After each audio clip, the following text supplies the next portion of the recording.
गांव के कुआं पर 4 औरतें पानी लेने आई। पानी भरते भरते वे एक दूसरे से बातें करने लगी।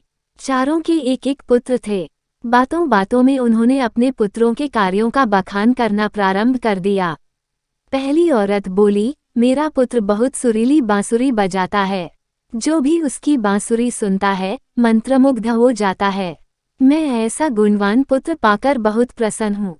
दूसरी औरत बोली, मेरा पुत्र बहुत बड़ा पहलवान है। इस गांव में ही नहीं बल्कि दूर दूर के गांव में उसकी बहादुरी का डंका बजता है।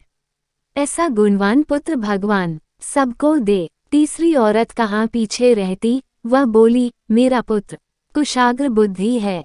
उससे अधिक बुद्धिमान इस पूरे गांव में नहीं। लोग अपनी समस्याएं लेकर उसके पास आते हैं।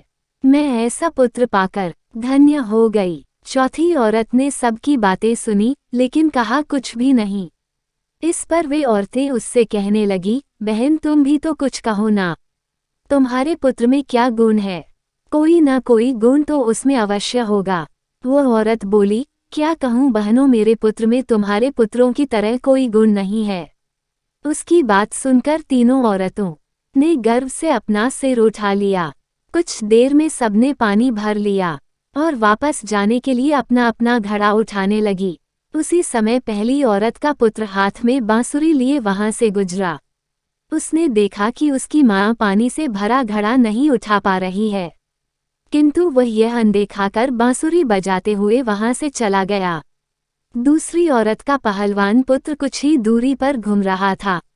उसकी माँ कुएं से घड़ा उठाकर जैसे ही उतरी, उसका पैर फिसल गया।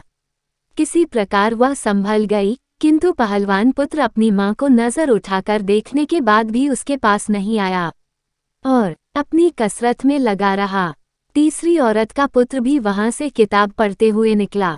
उसकी माँ ने उससे कहा, पुत्र मैं दोनों हाथों से घड़ा पकड़े हुए हूँ, ये रस्सी जरा मेरे कंधे पर डाल दे। लेकिन वह अपनी माँ की बात अनसुनी कर वहां से चला गया।